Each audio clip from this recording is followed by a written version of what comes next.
Very good evening. Welcome to the debate. ఇవాళ ఆంధ్రప్రదేశ్ మంత్రి మండలి సమావేశం జరిగింది.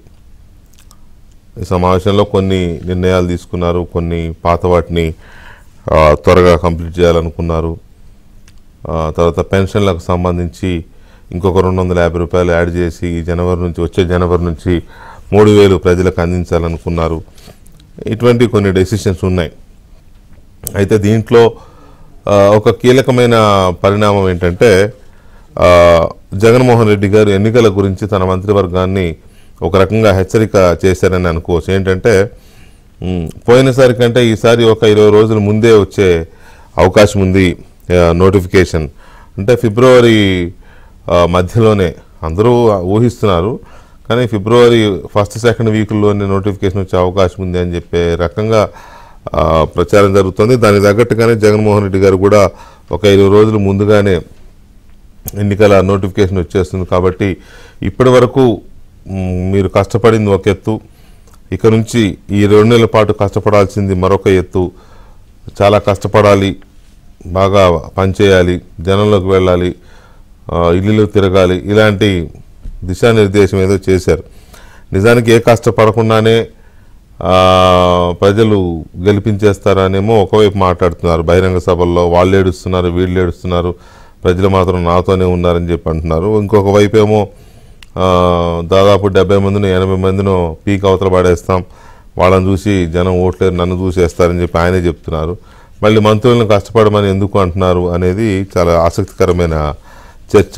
దీంతోపాటు ఎన్నికలు వస్తాయి అని అందరూ చర్చ జరుగుతోంది. తెలుగుదేశం పార్టీ కూడా సిద్ధమవుతోంది, ఎన్నికలకి సిద్ధమైంది ఆల్రెడీ. ఇటు వైసీపీ సిద్ధంగానే ఉంది.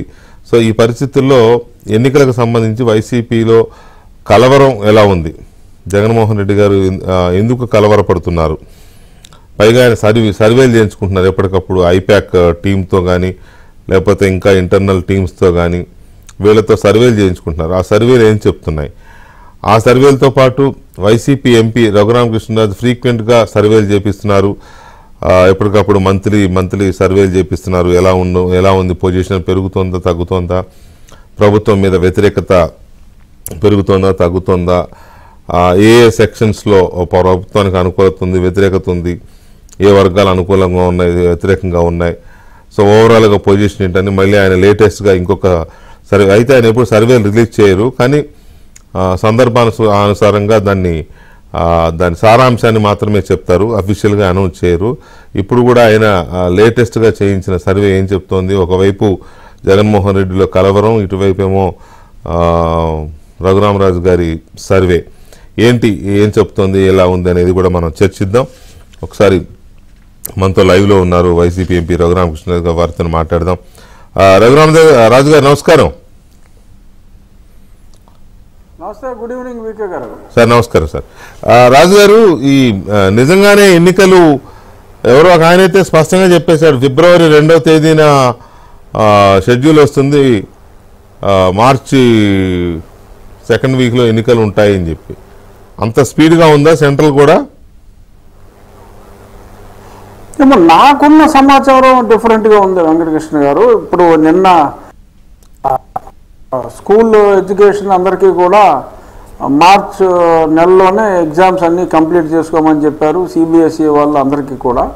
సో దాన్ని బట్టి ఫిబ్రవరి లాస్ట్ వీక్ ఆర్ గతంలో లాగానే మార్చి మొదటి వారంలో నోటిఫికేషన్ వచ్చి ఏప్రిల్లోనే మన రాష్ట్ర ఎలక్షన్ ఉంటుంది అనేది నాకున్న సమాచారం. జగన్మోహన్ రెడ్డి గారికి మరి ఎక్కువ నెట్వర్క్ ఉండుండొచ్చు, బట్ నాకున్న సమాచారం అయితే ఈ రోజు కూడా నేను వేరే కొంతమంది హూ రియల్లీ మ్యాటర్స్ వాళ్ళతో మాట్లాడినప్పుడు నాకున్న సమాచారం అయితే ఇదే, సరే ఏప్రిల్లోనే ఎన్నిక. పోనీ ఒక వారం అటు ఇటుగా జరుగుతాయి, జరగకుండా ఎక్కడ పోతుంది కానీ, కాకపోతే ఆయన అంతే ఒక వారం అటు ఇటు అంతే. ముఖ్యమంత్రి గారు ఏంటంటే మంత్రులందరినీ వాళ్ళు గట్టిగానే చెప్పారట, బాగా కష్టపడాలి, ఇప్పటిదాకా కష్టపడింది ఒక ఎత్తు, ఈ 2 నెలలు కష్టపడాల్సింది ఒక ఎత్తు అని. మరి ఇప్పటిదాకా ఏం కష్టపడ్డారో నాకు తెలియదు, ఎందుకంటే వాళ్ళు కష్టపడలేదు, వాళ్ళు పని చేయలేదనే కదా సగం మందిని మార్చేస్తున్నారు, లేకపోతే టికెట్లు ఇచ్చేది లేదని చెప్పి. మరి 2 నెలలు ఏం కష్టపడతారు? ఆల్రెడీ సగం మందిని నియోజకవర్గాలు మార్చేసి లేదా ఇన్ఛార్జీలు పెట్టేసి అక్కడ నువ్వు వెళ్ళి జనంలోకి వెళ్ళి కష్టపడి అంటే వీళ్ళ మొహం వాళ్ళే జనం ఎక్కడ చూస్తారు అసలు ఇది ఆల్రెడీ ఊడిపోయిన తెగిపోయిన గాలం అని తెలుసు కదా చిరిగిపోయిన కాగితం తెలిసినాక వీళ్ళు వెళ్ళేవి లాభం పైగా ఆయన మొహంతోనే నెగ్గారని చెప్పి ఇన్నాళ్ళు చెప్పుకుని మీ మొహాలు మార్చుకోండి అని చెప్పి ఇక్కడ అక్కడ ఇక్కడ వేయటం కొంతమందిని మళ్ళీ కొత్త వాళ్ళని మారుస్తానని చెప్పి చెప్పటం ఇదంతా ఏంటంటే అతనిలోని భయాన్ని సూచిస్తుంది.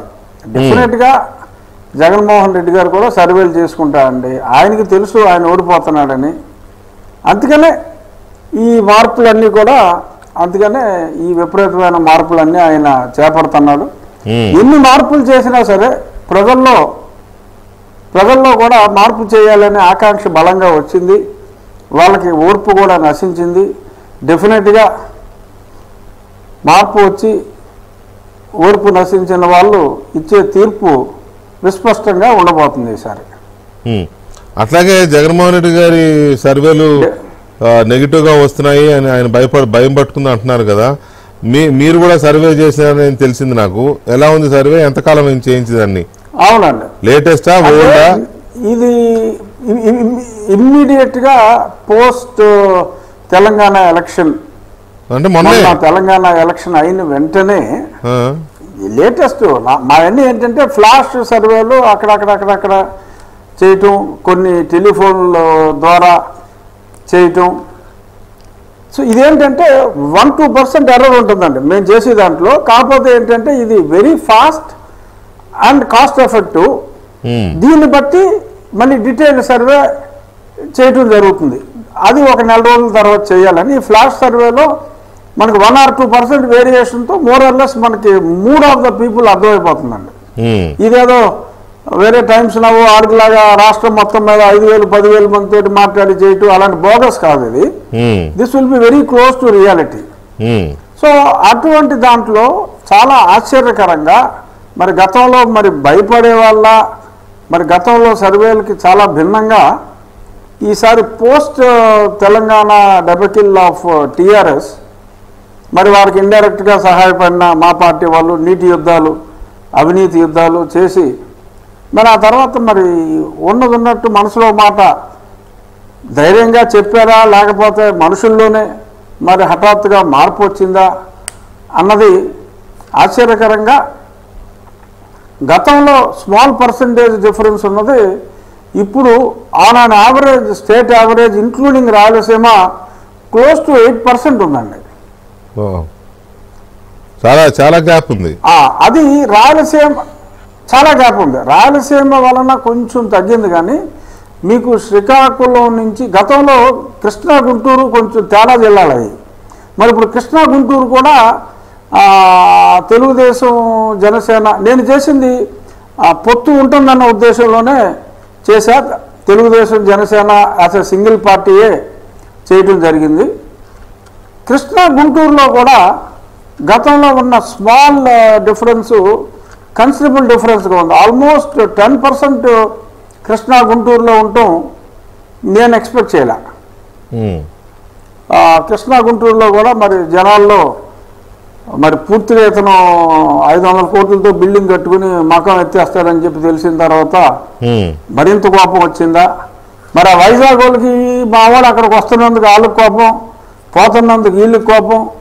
అసలు రాయలసీమ వాళ్ళకి కూడా ఎక్కడో 800 కిలోమీటర్ల అవతల వీళ్ళు వెళ్తే ఇంకా మనకు ఉపయోగం ఉంటుందిరా అని మొత్తం అన్నిటికీ 2కి చెడ్డ రావడి పాత సామెత, 3కి చెడ్డ రావడి మరి కొత్త సామెత ఏమన్నా పుట్టుకొస్తుందేమో చూడాలి. ఈ 3 అన్న తర్వాత మొత్తానికి మునిగిపోయేలా ఉన్నాడు. రాయలసీమలో కూడా Anantapuram almost one side Telugu Desam పార్టీకి ఉంది. ఒక కర్నూలు కడపల్లో కొంత నెక్ టు నెక్. కర్నూలులో కూడా ఈసారి ఈ రోజున్న పరిస్థితిలో కూడా తెలుగుదేశం 4 సీట్లు గెలుచుకోగలదు. మరి అది కాలక్రమేణా ఇంకా పెరగవచ్చు. ఎక్సెప్ట్ రాయలసీమ అండ్ సింగిల్ డిజిట్లో శ్రీకాకుళం టు నెల్లూరు మధ్యన సీట్లు తప్ప వైఎస్ఆర్ కాంగ్రెస్ పార్టీకి సీట్లు వచ్చే అవకాశం కనపడతల్లా.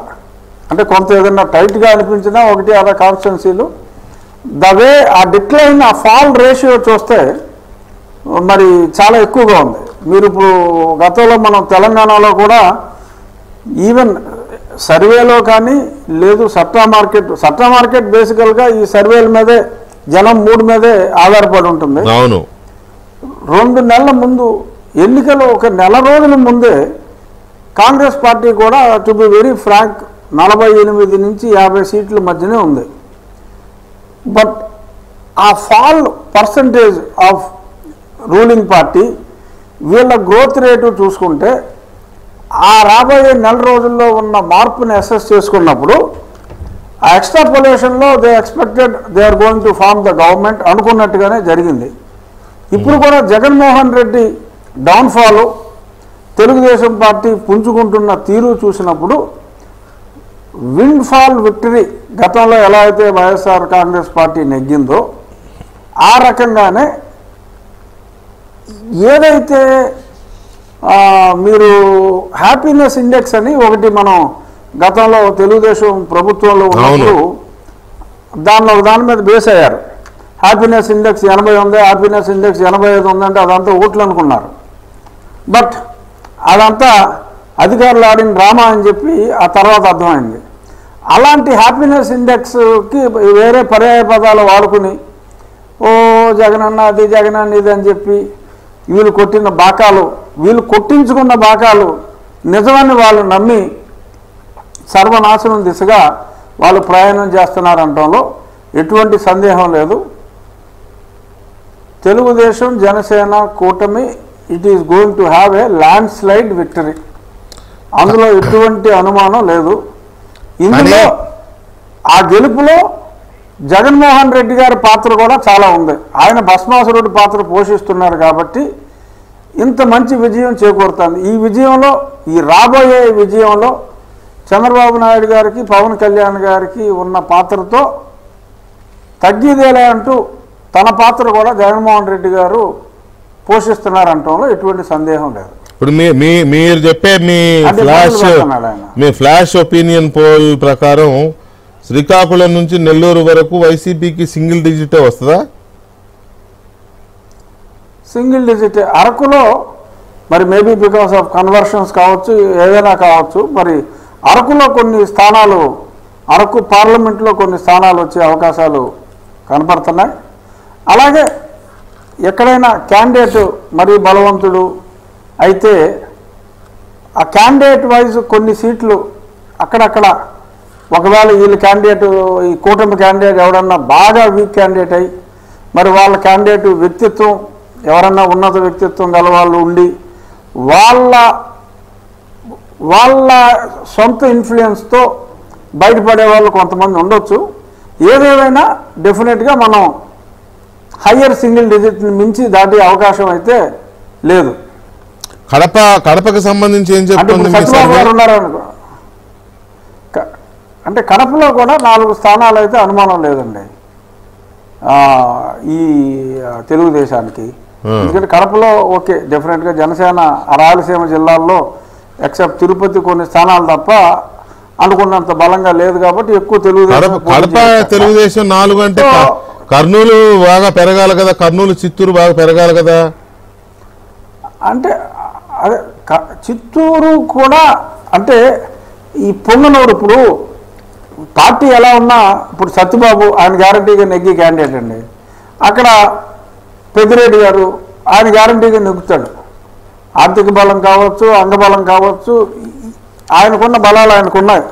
పార్టీలో ఎవరు ఓడిపోయినా పెద్దిరెడ్డి గారు నెగ్గుతాడు, సత్యబాబు గారు నెగ్గుతాడు. అలాగా ఆ వ్యక్తి బలాలు వారికి బలహీనతలు ఉండొచ్చు, కానీ వాళ్ళ బలహీనతను డామినేట్ చేసి they are going to win. అటువంటి క్యాండిడేట్లు the other part of Chittoor Peddireddy గారి ఆ రీజియన్లో డెఫినెట్గా గతంలో వచ్చిన మెజారిటీలు రాకపోయినా ఐ థింక్ వాళ్ళు నెగ్గొచ్చు, కంఫర్టబుల్గా నెగ్గొచ్చు. అలాగా వ్యక్తి బలాలు కర్నూలు ఉందనుకోండి, కర్నూలులో డెఫినెట్గా కొంచెం ముస్లిం పాపులేషన్ కూడా ఉంది. ఆ ముస్లిం పాపులేషన్ ఓరియంటేషను వీటిని బట్టి ఆఖరి నిమిషంలో మారవచ్చు. కానీ కర్నూలులో కూడా తెలుగుదేశం డి అంటే డి అన్నట్టుగానే ఉంది. ఆ లాస్ట్ మినిట్ ఆ చేంజెస్లో అంటే మనం బెనిఫిట్ ఆఫ్ రాయలసీమలో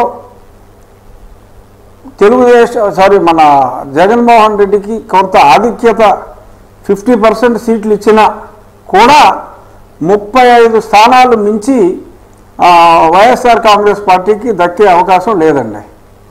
సో అంటే 135 to 140 కంఫర్టబుల్గా తెలుగుదేశం కూటమి, 35 ఆన్ ద హయ్యర్ సైడ్. అంటే రాయలసీమలో అనుకున్న స్థాయికి ఈ కూటమి విజయం సాధించలేకపోయినా 35 on the higher side. But ఇవాళ రాయలసీమలో కూడా ఎంతోమందిని మార్చే పరిస్థితి ఉంది. అక్కడ మార్చినప్పుడు మార్చకపోతే డ్యామేజ్ ఎంత అవుతుందో మనం చెప్పలేం, కానీ మారిస్తే అక్కడున్న స్థానిక ఆ బలమైన రెడ్లు వాళ్ళ డైవర్ట్ చేయగలిగే ఓట్లు చాలా ఎక్కువగా ఉంటాయి. కాబట్టి ఇవాళ చూసాం, ఎవరు ఒక తోపుదుర్తి ప్రకాష్ రెడ్డి గారు స్టేట్మెంట్ ఇచ్చారు. ఆయన బలమైన నాయకుడే, నేను ఆశించిన స్థాయిలో పనిచేయలేకపోయా, ఆయన నా సొంత డబ్బులు పెట్టి నేను కొంతవరకు చేయగలిగాను, నాకు సీట్ ఇవ్వకపోయినా సరే నేను ఇక్కడే పోటీ చేస్తాను అన్నారు. అలాగా జగన్మోహన్ రెడ్డి బలం కాకుండా సొంత బలం ఉన్న నాయకులు ఉంటారు, వాళ్ళకి సీట్లు ఇస్తే నగ్గపోవచ్చు, కానీ సీట్ ఇవ్వకపోతే ఖచ్చితంగా ఓడిపోతారు.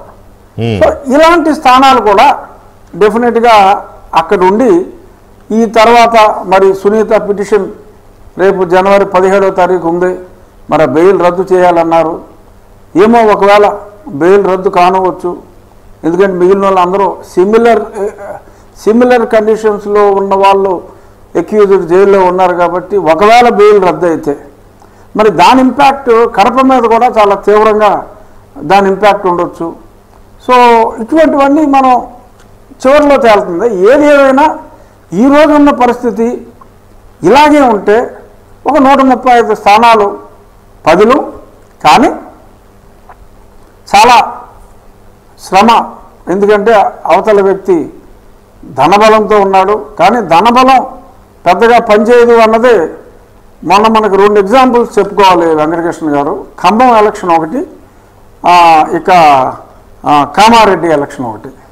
ఆ ఖమ్మం కామారెడ్డి ఎలక్షన్ మనం చూసినప్పుడు ధనం ఏదో కొంతవరకు ఇంధనంగా ఉపయోగపడినా గెలుపుకి ధనం సహకరించదు అనడానికి ఎగ్జాంపుల్ ఈ 2 ఎలక్షన్స్.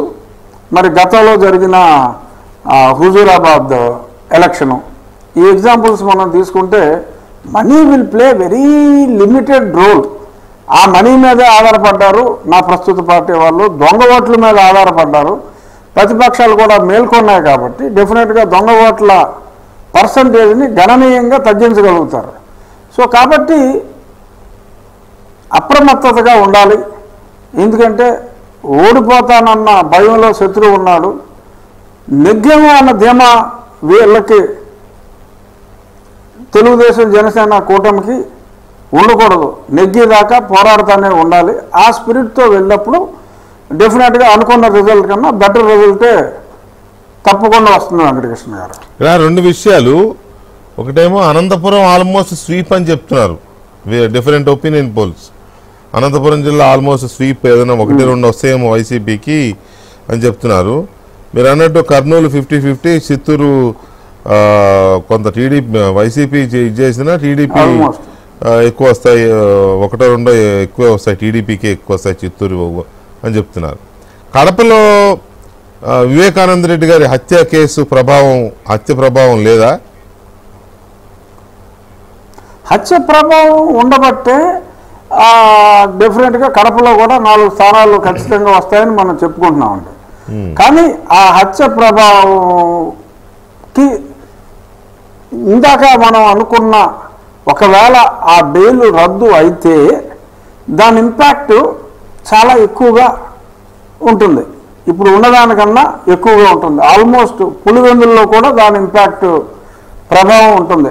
అయినా పులివెందుల్లో సో నెక్ టు నెక్ ఫైట్కి గతంలో 80,000 70,000 మెజారిటీ, ఇవాళ 25,000 మెజారిటీ వరకు డెఫినెట్గా జగన్మోహన్ రెడ్డి గారికి ఉంది. కానీ 80,000 25,000 వచ్చినప్పుడు ఇంకా తగ్గొచ్చు డెఫినెట్గా. అంతేలేండి, పోలింగ్ డేటు దగ్గరకు పడుతున్న కొద్దీ జనం మూడ్లో కానీ మౌత్ పబ్లిసిటీలో కానీ దీనివల్ల చాలా మార్పులు వస్తాయి. కూడా మీరు చూస్తే మొన్న రవి ఆఫీస్ ఓపెన్ చేసినప్పుడు వచ్చిన జనాలను చూసినా, రవి జైలు నుంచి వచ్చినప్పుడు ధైర్యంగా బయటకు వచ్చిన జనాలను చూసినా ఆ ధైర్యం యొక్క ఇంటెన్సిటీ పెరుగుతుంది. పులివెందుల్లోనే మరి అంత ధైర్యంగా జనం బయటికి రాగలిగారు అంటే సీ ది ఇంపాక్ట్.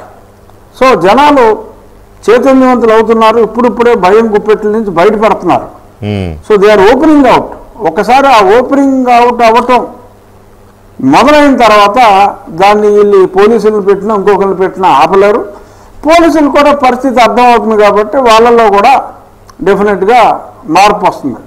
అది ఆల్రెడీ లోకేష్ గారు పోలీసుల బిహేవియర్ ఆ చేంజ్ వచ్చేస్తుంది, ఆటోమేటిక్గా వచ్చేస్తుంది. సో ఓవరాల్గా ఇప్పుడు మీరు అనేది ఏంటంటే ఇప్పటికిప్పుడు ఎన్నికలు పెడితే వైసీపీకి హైయెస్ట్ 35 వస్తాయేనా? హైయెస్ట్ అంతే 35. సో ఇప్పుడు 35 అంటే ఇంకో ఈ 2 నెలలు పోలింగ్ డేట్ నాటికి అది ఇంకా డిక్లైన్ అంటే అసలు గ్రాఫ్ ఎలా పోతుంది, తగ్గుతుందా పెరుగుతుందా? ఎందుకంటే మీరు ఒక 2 నెలల క్రితం 3 నెలల క్రితమో 2 నెలల క్రితమో 3 నెలల క్రితమో 20-25 అని అన్నట్టుగా గుర్తు నాకు. అవునండి, అంటే అప్పుడు ఏంటంటే మనం గ్రాఫ్ తగ్గుతుంది, డెఫినెట్గా అంతకు మించి వచ్చే అవకాశం లేదని అనుకున్నాం. తెలంగాణ ఎలక్షన్ అయిన తర్వాత ఆల్మోస్ట్ అన్ని అసెంబ్లీ నియోజకవర్గాల్లోనూ మనం టెలిఫోన్ ద్వారా సేకరించడం జరిగింది. సో దీన్ని బట్టి మనకు అర్థమైంది ఏంటంటే చెప్పిన ఫిగరు పెరుగుతుంది తప్ప తగ్గే అవకాశం లేకుండా మనం బ్యాలెన్స్డ్గా ఎస్టిమేషన్ వేసుకుని శత్రువును కూడా తక్కువ అంచనా వేయకుండా, అంటే జగన్మోహన్ రెడ్డి గారి లాగా 175 ఖాయం కానీ మరింత మెరుగుపరుచుకోవడానికి ఇంకాస్త కృషి చేస్తున్నాం అంటే మరి 175కి మరింత మెరుగుపరుచుకుంటాం ఏంటో మనకు తెలియదు అనుకోండి. కానీ శత్రువుని తేలిగ్గా అంచనా వేయకుండా, శత్రువుని చులకనగా మాట్లాడకుండా ఉన్నది ఉన్నట్టు మనం గ్రౌండ్ రియాలిటీ మాట్లాడుకోవాలి. ఇవాళ ఉన్న పరిస్థితుల్లో 135 మించి వచ్చే అవకాశాలు చాలా చాలా చాలా చాలా తక్కువ. 35 మించి వచ్చే అవకాశాలు చాలా తక్కువ. అవి డెఫినెట్గా తగ్గుతుంది తప్ప పెరగదు. ఓకే, సో ఫైనల్గా ఇది తెలిసే కలవరపడుతున్నారు అనుకుంటున్నారా మీ ప్రస్తుత పార్టీ అధ్యక్షుడు? వారి సొంత సర్వేలో కూడా 2-3 సీట్లు అటు ఇటుగా ఇంతే వస్తుందండి. అంతకు మించి తేడా వచ్చే అవకాశం లేదు. వారు జెన్యున్గా సర్వే చేసుకుంటే మోర్ ఆర్ లెస్ అదే రిజల్ట్ వస్తుంది. మారుస్తున్నారు కదా ఇప్పుడు కొన్ని చోట్ల ఎమ్మెల్యేలు మారుస్తున్నారు. ఈ దొంగ ఓట్లు ఎక్కడ ఎన్ని ఉన్నాయి ఈ ఇంపాక్ట్ మనకు మన సర్వేలో తెలియదు. అవును, కానీ దొంగ ఓట్లు అనేది లేకుండానే చేయగలరు. ఎందుకంటే ప్రతి పార్టీ వాళ్ళు కూడా వెరిఫై చేసుకుని ఒక నెల రోజుల ముందైనా 10 రోజుల ముందైనా మనం రిక్విజిట్ ఫామ్ ఫైల్ చేసుకుని మన ఓటు మనం తెచ్చుకునే అవకాశం ఉంది. కాబట్టి దొంగ ఓట్ల నిర్మూలనకి డెఫినెట్గా తెలుగుదేశం జనసేన కూటమి కృషి చేయవలసిన అవసరం అయితే ఉంది. అందులో ఎటువంటి ఎమ్మెల్యేలని వాళ్ళని మారుస్తున్నారు కదా, ఈ మార్చే క్రమంలో కొన్ని చోట్ల మారుస్తున్నారు. ఇక్కడ వాళ్ళు అక్కడికి, అక్కడ వాళ్ళు ఇక్కడికి పంపిస్తున్నారు. కొన్ని చోట్ల ఏమో వాళ్ళ టికెట్ లేదు అని కొత్త మొఖాలని పెడతా ఉంటున్నారు. ఆల్రెడీ కొంతమంది మంత్రులకు కూడా లేదని చెప్పి వార్తలు వస్తున్నాయి. కొంతమంది మహిళా మంత్రులను కూడా లేపేస్తున్నారు. సో దీని ఎఫెక్ట్ ఏమైనా ఉండదా? వైసీపీ కలిసి వచ్చే అవకాశం లేదా? ఇప్పుడు రోజా గారిని మారుస్తారని టీవీలో చూస్తున్నామండి. మరి ఆవిడ రోజా గారు డెఫినెట్గా జగన్మోహన్ రెడ్డి గారి గురించి మరి ఆ పార్టీకే కాదు ప్రతిపక్షాన్ని తిట్టుబోయటంలో కూడా రోజా గారు ఎప్పుడు ముందున్నారు. రోజా గారు ఏం మాట్లాడినా కూడా ఆవిడ వ్యూవర్షిప్ ట్రెమండస్ వ్యూవర్షిప్ కూడా ఉంది. రోజా గారు అక్కడే టికెట్ ఇస్తే 100% నెగ్గుతా దగ్గరేమో అన్న భయం వాళ్ళకు ఉంది. కానీ ఆవిడకి సీట్ ఇవ్వకపోతే ఖచ్చితంగా ఓడిపోతారన్న మటుకు చెప్పచ్చు. అక్కడ నగర్లో ఇలాంటి సిచ్యువేషన్ ఉంది. ఇలాంటి సిచ్యువేషన్ చాలా చోట్ల ఉంది. ఎందుకంటే క్యాండిడేట్ దగ్గి బలం లేకపోయినా ఓడించగలిగిన బలం ఉంది. వారికంటూ ఒక వర్గం ఉంది, వారికంటూ ఒక గ్లామర్ ఉంది. సో కాబట్టి ఇటువంటి ఇంపాక్ట్లు చాలా చోట్ల ఉంటాయి. సో అదే వారి కొంప ముంచుతుంది. అయినా పాపం ఎమ్మెల్యేలను ఎందుకంటే మార్చడం అసలు వెంకటకృష్ణ గారు వాళ్ళు ఏమన్నా ఎంతమంది ఏదో కొద్ది మంది ఏదో 4 రూపాయలు సంపాదించుకోగలిగారు తప్ప మెజారిటీ ఆఫ్ ద పీపుల్ సంపాదించుకున్న వాళ్ళు లేరు. అట్లీస్ట్ పవర్ అనుభవించారు, ఏదో ఎస్ఐసిఎల్ నేర్చుకోగలిగారు తప్ప సరే ఎంపీలకి అయితే అది కూడా లేదనుకోండి. బట్ సొమ్ము చేసుకున్నదంతా వేరే వాళ్ళు, చెడ్డంతా వీళ్ళ మీదకి తోసేసి మరి వీళ్ళని ఇలాగా చేయటం నిన్నటిదాకా మరి ఆయన కోసం మరి బాకాలు వదిన వాళ్ళు, భజంత్రీలు కొట్టిన వాళ్ళు మొత్తం అందరినీ కూడా మరి వాళ్ళ పక్కన పెట్టేటువంటి ఇంకెవరు నమ్ముతారు? ఎవరు నమ్మరు. ఆ మనిషిని కూడా ఎవరు నమ్మరు. మళ్ళీ వాళ్ళందరినీ ఎమ్మెల్సీలు చేస్తాను, ఎంపీలు చేస్తామంటున్నారు. ఎన్ని రాజ్యసభలు ఇస్తారట? ఎన్ని రాజ్యసభలు ఉంటాయి, ఎన్ని ఎమ్మెల్సీలు ఉంటాయో మనకు తెలియదు. 80 మందికి రాజ్యసభలు ఎక్కడ ఉంటాయండి, ఎమ్మెల్సీలు ఎక్కడ ఉంటాయి? వాళ్ళకి మాత్రం తెలీదా? ఇవాళ ఆరోగ్యశ్రీలో ఏదో పెను మార్పు చేశారన్నారు వెంకటకృష్ణ. అవును, ఆరోగ్యశ్రీ ఏం చేశారంటే అది మీరు చూడొచ్చు, క్యాబినెట్ కి ఎజెండా కాపీ ఇస్తారు కదా, అది నిజానికి అది కాన్ఫిడెన్షియల్ కాపీ అయినా కూడా ఆ మంత్రులు చేతిలో పడుతుంది, అధికారుల చేతిలో కూడా పడుతుంది, మీడియాకి అది బయటకు వచ్చేస్తుంది, ఆటోమేటిక్గా వస్తుంది. అది ఇప్పుడు కాదు, ఎప్పటి నుంచో క్యాబినెట్ మీటింగ్స్ అప్పుడు.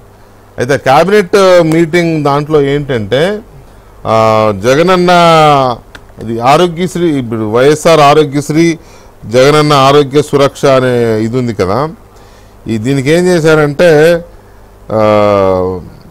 జగనన్న ఆరోగ్యశ్రీ కదా అది, అదే సార్ వైఎస్ఆర్ ఆరోగ్యశ్రీ. అయితే మీ ప్రస్తుత పార్టీలో దాని పేరు మార్చేశారు ఎజెండాలో. అయితే తర్వాత తీర్మానాల్లో రాలేదు, కానీ ఎజెండా కాపీలో మాత్రం ఎవరు మన చీఫ్ సెక్రటరీ గారు ఇచ్చిన ఎజెండా కాపీలో చాలా క్లియర్గా ఇది చేశారు. ఏమని నేను చదివి వినిపిస్తాను మీకు, మీరు స్క్రీన్ మీద కూడా చూడొచ్చు. అదేంటి అంటే Jagananna Aarogyasri status note on subject to HM&FW for approval 372/2023. Subject status first సబ్జెక్టే ఇది అసలు క్యాబినెట్ ఎజెండాలో ఇవాళ. Status note on Jagananna Aarogyasri and Jagananna Arogya Suraksha phase 2 అని చాలా క్లియర్గా ఆరోగ్యశ్రీ పేరుని జగనన్నగా ఇచ్చేశారు. వైఎస్ఆర్ ఆరోగ్యశ్రీ కాస్త జగనన్న ఆరోగ్యశ్రీ అయిపోయింది. ఇదేదో పొరపాటున జరిగిందని కూడా లేదు, ఎందుకంటే చీఫ్ సెక్రటరీ గారి ఆఫీస్ నుంచి వెళ్తుంది. పొరపాటు ఏదో టైపింగ్ మిస్టేక్ అని ఎవరో మిత్రుడు అన్నారు. టైపింగ్ మిస్టేక్ ఏమోలేబ్బా, నువ్వు మరీ భూతద్దంలో చూస్తావని ఎవరో మిత్రుడు అన్న. టైపింగ్ మిస్టేక్ చీఫ్ సెక్రటరీ గారి ఎలా అవుతుంది? సో దీని మీద మీ కామెంట్ ఏంటి? నా అనుమానం ఒకటి కాదు, నా అనుమానం ఒకటి ఉంది. ఆయన మెల్లమెల్లగా తన పేరు ఎస్టాబ్లిష్ చేసుకుంటున్నాడు ఒకటి. తర్వాత మీరేమో మీకున్న వీరాభిమానంతో మీ మనవడికి రాజశేఖర రెడ్డి అని పేరు పెట్టుకున్నారు, వైఎస్ రాజశేఖర రెడ్డి అని. బహుశా అది ఇష్టం లేక కూడా మార్చారేమో, అయ్యుండొచ్చు ఇక్కడ. కానీ అది 25 లక్షలు చేశారంట కదా ఆరోగ్యశ్రీ. అవును, అది దానికి ఏంటంటే మా చిన్నప్పటి సామెత ఒకటి ఉందండి. అదేంటంటే అన్నం వండటానికి బియ్యం లేదురా మగడా అంటే, సరే అయితే ఆ పెసర పురుగులు తగే అన్నా అంట మొగుడు. అన్నం వండటానికి బియ్యం లేదురా మగడా అంటే, సరే అయితే పెసర పురుగులు తగలే అన్నా అంట జగన్ లాంటి మొగుడు ఒకడు. అలాగా ఇక్కడ అసలు 5 లక్షల బిల్లులే క్లియర్ చేయట్లేదురా బాబు, అసలు ఆరోగ్యశ్రీ అంటే అవతల పొండరా అని చెప్పి నిన్న కాక మొన్న అసలు 1000 కోట్లు బకాయిలు ఉన్నాయని చెప్పి హాస్పిటల్ సంఘం వాళ్ళు అందరూ నోటీసులు ఇస్తే పేరు మార్చి వైఎస్ఆర్ ఆరోగ్యశ్రీని జగనన్న ఆరోగ్యశ్రీ అని మార్చి 5 లక్షలని లిమిట్ని 25 లక్షలు చేస్తే డబ్బులు ఎక్కడండి? అంత డబ్బు ఉంటే అసలు ముందే ఇవ్వచ్చు కదా. సో ఇదంతా ఒక మభ్య పెట్టడానికి మరి ఆయన ప్రయత్నం చేస్తున్నట్టుగా క్లియర్గా అడ్డంగా బుక్ అయిపోయినట్టు దొరికిపోయినట్టు కూడా తెలుస్తుంది. ఆ చెల్లిపోయిన వేణుగారి స్టేట్మెంట్ కూడా ఏదో చూసా, ఇంకా అసలు మీకు జనవరిలో డబ్బులు వస్తాయి చూడండి అని. అందుకనే పాపం ఈయన ఎక్స్పెక్ట్ చేస్తున్నట్టున్నాడు ఫిబ్రవరిలో తొందరగా ఇది వచ్చేస్తాయని. అసలు అక్కడ డబ్బులు ఇస్తాయంట, ఏదో ఆ ఒడి ఈ ఒడి వీటికి వేస్తే ఇంకా అసలు మీ దగ్గర డబ్బు అని చెప్పి చెల్లిపోయిన వేణుగారు మరి చెప్పారు. ఎంత డబ్బులు ఇచ్చినా ఏమి చేసినా మనం అనుకున్న అంకె మారదు. వైఎస్ఆర్ స్థానాలు తగ్గుతాయి తప్ప పెరగవు. ఓకే, చూద్దాం మరి రేపొద్దున్న నుంచి జగనన్న ఆరోగ్యశ్రీగా మారిన తర్వాత మరి ఆయన పేరు పెట్టుకున్నారు కాబట్టి ఏదన్నా మరి ఏమన్నా కొన్ని బిల్స్ అన్నా క్లియర్ చేస్తారేమో చూడాలి. అంటే ఆయన పేరు పెట్టుకున్నారు కాబట్టి ఎక్కువగా ప్రేమిస్తారు. ఆయన పేరు పెట్టుకున్నారు కాబట్టి మోడీ గారు పిలిచి నీ పేరు పెట్టుకున్నావు కదా తీసుకెళ్ళి వాడుకో అని పాకెట్ మనీ లాగా తగ్గిచ్చేస్తాడనే. అంతే, పాకెట్ మనీలు ఇవ్వచ్చు ఏమో వాళ్ళ ఊహ. ఎందుకు రేపు పొద్దున్న ఎలక్షన్ నోటిఫికేషన్ రేపు వచ్చిన తర్వాత జగన్మోహన్ రెడ్డి గారి ఇన్ఫర్మేషన్ కరెక్టా నా ఇన్ఫర్మేషన్ కరెక్టా కూడా తెలిపోద్ది. చూద్దాం, let us wait and watch. Right sir, thank you very much Raju గారు. ఓకే అండి. రైట్, ఇక ఏపీ క్యాబినెట్లో ఇవాళ ముఖ్యమంత్రి గారు జగన్మోహన్ రెడ్డి గారు చాలా కీలకమైన అంశాలు చెప్పారు. ఎన్నికలు రాబోతున్నాయి, చాలా స్పీడ్గా ఉండాలి, ఇప్పటిదాకా పనిచేసింది ఒకేతైతే ఇక మీదట ఎక్కువ పని చేయాలని చెప్పారు. తర్వాత కొన్ని దిశానిర్దేశం చేశారు. తర్వాత ప్రజలను ఆకర్షించడానికి కొన్ని డైలాగులు లేదా కొన్ని పథకాలు ఏదో చేశారు. ఆ పెన్షన్ ఇంకొక 250 కలిపి జనవరి నుంచి 3000 చేయాలని చెప్పారు. సో ఇలాంటివన్నీ కొన్ని ఉన్నాయి. సో ఏంటి ఈ ఇప్పటిదాకా ఉన్న వ్యతిరేకతని ఈ క్యాబినెట్ మీటింగ్లో తీసుకున్న నిర్ణయాలతో కానీ లేకపోతే ఇంకొక రకమైన ప్లానింగ్తో కానీ వ్యతిరేకతని సర్దుమణచగలరా అనేది ఒక పాయింట్. రెండో పాయింట్, ఎమ్మెల్యేలు మారుస్తున్నారు, మంత్రులను మారుస్తున్నారు, కొంతమందిని అసలు పూర్తిగానే లేపేస్తున్నారు, టికెట్లు ఇవ్వమని చెప్పి కొత్త ముఖాలని తీసుకురావాలని చూస్తున్నారు. సో ఒకవైపు ఇంత నెగిటివిటీ ఉందని తెలిసి ఆ పనులు చేస్తూ ఈ నిర్ణయాలు లేకపోతే ఇలాంటి చర్చలు చేయడం ద్వారా మంత్రుల్ని జనంలోకి వెళ్ళాలి. జగన్మోహన్ రెడ్డి గారు ఇవాళ నిర్వహించిన కేబినెట్ సమావేశంలో చర్చించిన అంశాలపైన మాట్లాడడానికి మనతో తెలుగుదేశం పార్టీ జాతీయ అధికార ప్రతినిధి జీవి రెడ్డి గారు, అలాగే సిపిఎం సీనియర్ నాయకులు మాజీ శాసనసభ్యులు ఎంఏ గఫూర్ గారు అండ్ కాంగ్రెస్ పార్టీ సీనియర్ నాయకులు డాక్టర్ ఎన్ తులసిరెడ్డి గారు మనతో చర్చలో పాల్గొంటున్నారు. ముందుగా గఫూర్ గారు నమస్కారం. నమస్తే వెంకటకృష్ణ గారు. గఫూర్ గారు, జగన్మోహన్ రెడ్డి గారు ఇవాళ చెప్పింది ఏంటి అంటే కొంచెం ముందే వచ్చేస్తుంది ఎన్నికల నోటిఫికేషన్, ఇప్పటిదాకా బాగా ఎంత పనిచేశారు ఎంత కష్టపడ్డారు అనే దానికంటే ఈ 2 నెలల్లో కష్టపడాల్సింది అంతకంటే ఎక్కువ ఉంటుంది, బాగా కష్టపడాలి, మీరు ఎక్కువగా జనంలోకి వెళ్ళాలి అని చెప్పి వాళ్ళకి ఒక టాస్క్ లాంటిది ఏదో ఇచ్చారు, దిశానిర్దేశం చేశారు. సో దీని మీద మీ రియాక్షన్ ఏంటి? ఆయన ఎన్నికలు ముందే వస్తున్నాయని చెప్పి ఒక ఊహాగానం, ఒక అంచనా వేస్తున్నారు. ఊహాగానం కాదులే, అంచనా.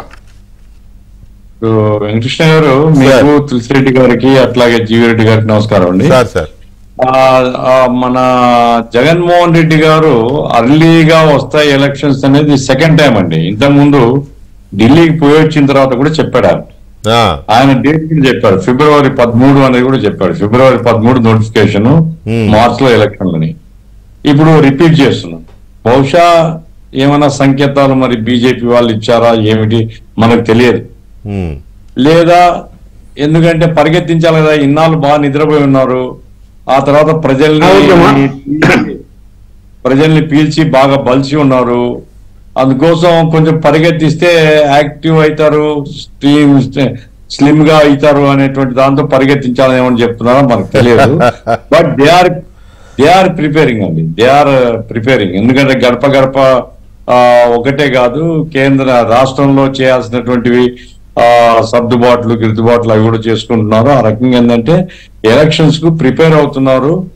భారతీయ జనతా పార్టీని గురించి మనమేమి అంటే అత్యంచనాతో ఉండాల్సిన పని లేదండి. వాళ్ళు మామూలు రొటీన్ గా పోతారని వాళ్ళు కూడా ఇట్లాంటి, ఎందుకంటే ఎవరిది లేకుండా అకస్మాత్తుగా దెబ్బ కొట్టేస్తే మిగతా పార్టీలు దెబ్బతింటాయి కదా, వాళ్ళది ప్రిపేర్ గా ఉంటారు, వాళ్ళ దగ్గర డబ్బులు దండిగా ఉన్నాయి.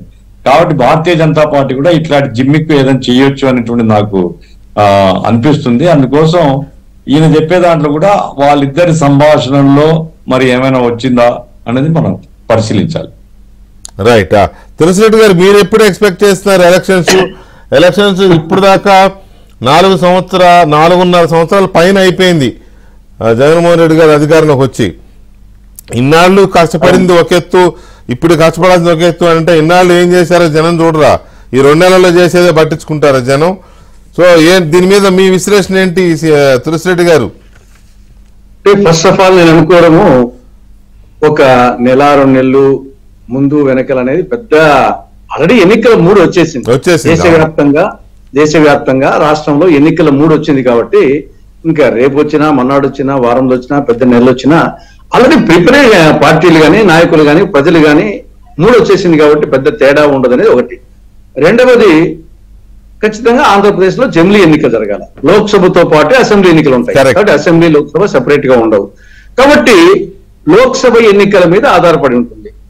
కాబట్టి ఇది చెప్పాల్సిన జగన్మోహన్ రెడ్డి కంటే కూడా ఇది నరేంద్ర మోడీనో లేకుంటే రాష్ట్రం బీజేపీ అధ్యక్షులు పురంధరేశ్వరి గారు చెప్తే దానికి కొంత వ్యాలిటీ ఎక్కువగా ఉంటుంది.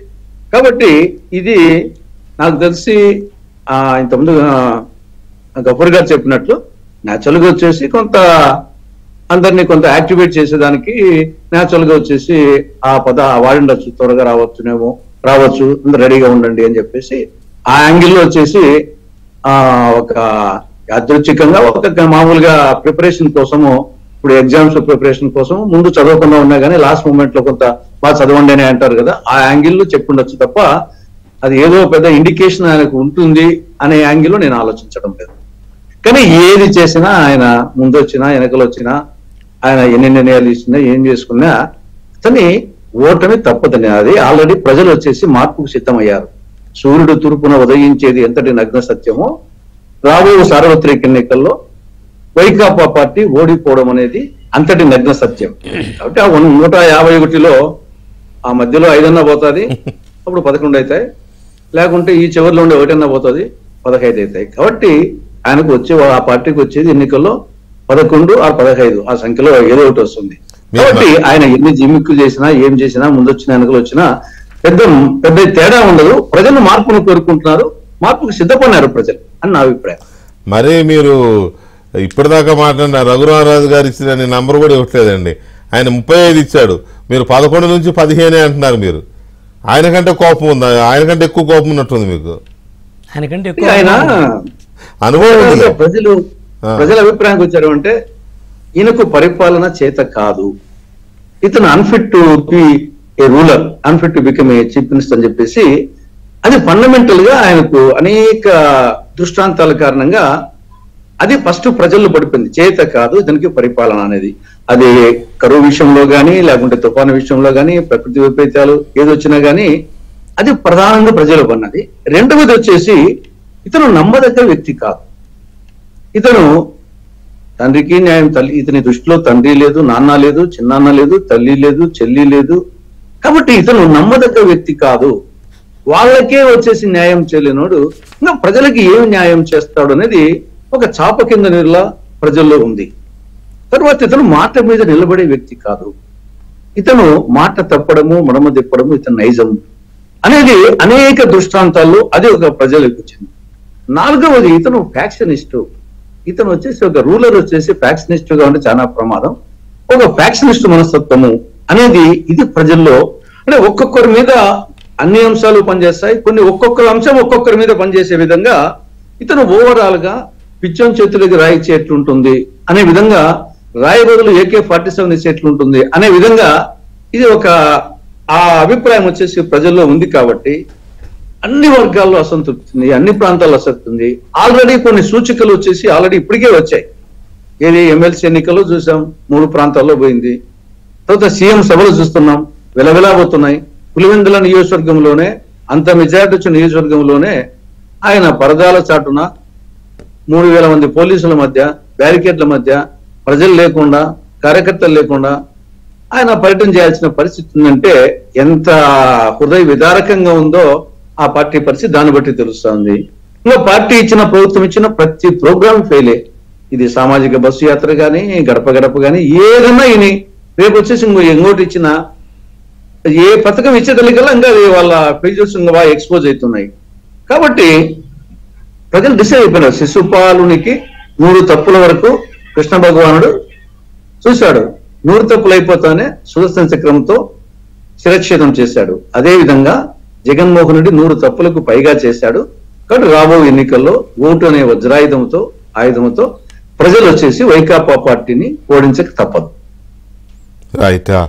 వెంకటరెడ్డి గారు, క్యాబినెట్ మీటింగ్లో జగన్మోహన్ రెడ్డి గారి ఇచ్చిన టాస్క్ని మీరు ఎలా అనలైజ్ చేసుకుంటారు? తెలుగుదేశం పార్టీ మీరు ఎప్పటి నుంచో ప్రిపేర్ చేసుకుంటున్నారు, ఎలక్షన్స్ ఏ మూమెంట్లో అయినా రావచ్చు అనే దాని మీద కదా. సో ఇప్పుడు వాళ్ళు ఆల్రెడీ వర్క్ స్టార్ట్ చేసుకున్నారు, ఇవాళ క్లియర్గా ఇండికేషన్ ఇచ్చేట్టుగా కనపడతా ఉంది. సో దీని మీద తెలుగుదేశం పార్టీ రియాక్షన్ ఏంటి? తర్వాత మిగతా విషయాలు చర్చిద్దాం, కానీ ముందు అసలు రియాక్షన్ ఎలా ఉంది? గుడ్ ఈవినింగ్ వెంకటేశ్వర గారు. సార్, నాకు తెలిసి ఎలక్షన్స్ ముఖ్యమంత్రి గారు చెప్పినట్టు ఫిబ్రవరిలో వస్తుంది, మార్చిలో వస్తుంది, ఎప్పుడన్నా కానీ ఎలక్షన్ ఈజ్ ఓవర్. ఎన్నికలు పెట్టడం అనేది ఒక ప్రక్రియలో భాగంగా పెట్టడం తప్పితే ప్రజలు కానీ మా తులసిరెడ్డి సార్ చెప్పినట్టు ఆల్రెడీ ఎలక్షన్ ఈజ్ ఓవర్, ప్రజలు డిసైడ్ అయినారు. అది ఎప్పుడు జరగని, అది January, February, March, April doesn't matter. So election is over, వాళ్ళు ఇంటికి పోవటం గ్యారంటీ. మా సార్ తులసిరెడ్డి సార్ చెప్పినట్టు అది 11 ఓ 15 దగ్గర అవుతుంది నెంబరు. ఎందుకంటే వారు మీరు అన్నారు కదా కోపంతో చెప్పట్లేదు ఆయన కోపంతో చెప్పడానికి ఆయన ఏమైనా జగన్మోహన్ రెడ్డి గారికి తులసిరెడ్డి సార్కి ఏమైనా గట్టు తాగాదులు ఉన్నాయా, లేకపోతే వాళ్ళు ఏమైనా వియ్యంకులా, లేకపోతే కో బ్రదర్సా? కాదు కదా, ఏమీ లేదు. ఇంకా చెప్పాలంటే అయితే గీతే కొద్దిగా గొప్ప వెల్విషర్ తప్పితే ఆయన కోపాలు ఏం లేవు. సో ప్రాక్టికల్గా ఉన్న సిచ్యువేషన్ని ఆయన ఉన్న అనుభవంతో చెప్పిన మాట వాస్తవం. ఆ నెంబర్ల కంటే పెద్ద తేడా లేదు. ఇక రెండోది వచ్చేసరికి ఎంతసేపు ఉన్నా మీరు ఎవరకండి అంటే కానీ నేను ఎప్పుడన్నా ఉరుకుతానని చెప్పారా? మీరు విన్నారా? గఫూర్ సార్ మీరు విన్నారా ఎప్పుడన్నా జగన్మోహన్ రెడ్డి గారు మీరు వెళ్ళండి అంటే నేను వస్తానని ఎప్పుడన్నా అంటాడా? ఒక్కసారి అన్నా ఎమ్మెల్యే మీరు వెళ్ళండి అంటే వెళ్దామని కూడా రాదు.